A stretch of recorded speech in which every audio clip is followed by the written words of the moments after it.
2-3 screen wrap in SML, the way I do it, the way I think it's easiest to do. So let's go ahead.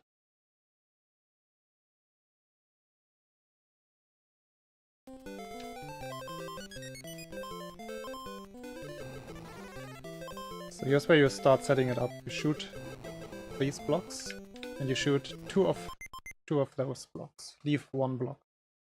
That's the block you will need to get pushed off the screen.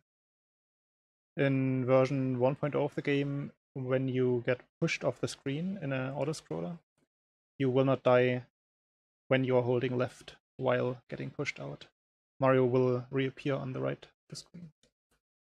But here we will do something slightly different. So there's a switch to the right behind the boss, and we will screen wrap on top of that switch. So we do want to screen wrap, but we want to time it. So here's how we set up the timing.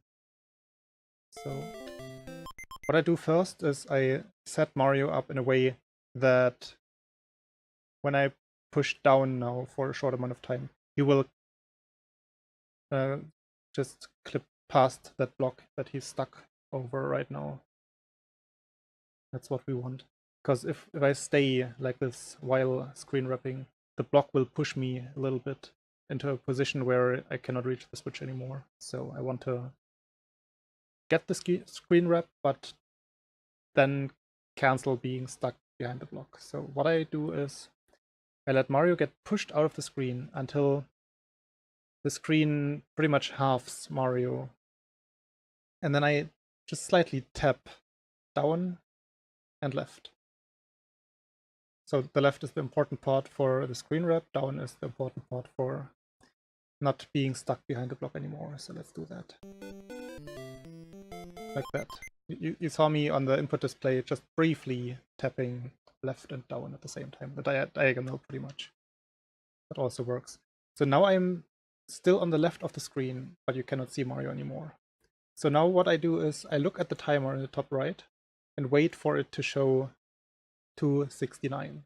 It's an auto-scroller, so you will always arrive here at the same time. And when the timer hits 269, when I see the 269, I'm not anticipating it. When I actually see it, I briefly tap left to put Mario to the right of the screen, because as I said, he's still on the left right now. And then immediately after tapping left, hold right.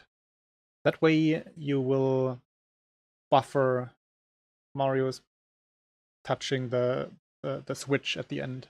So the switch isn't there yet, it has to appear still. And by tapping left on 69, briefly, and then holding right, you pretty much keep Mario in the steady position exactly where the switch will appear. So you will hit it as soon as it gets loaded in. So let's do that. Like that.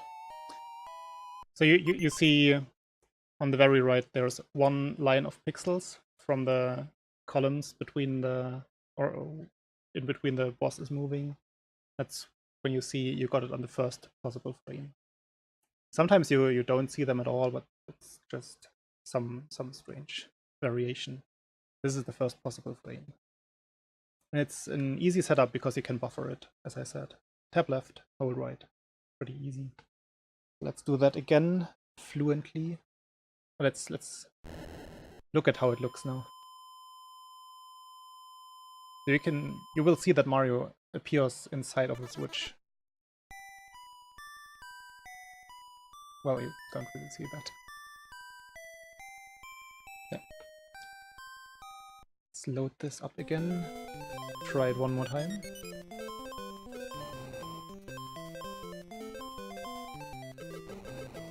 Shoot those 6, shoot 2, set yourself up.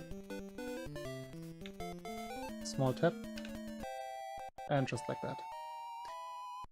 It becomes second nature. You don't really have to think about it anymore after you understand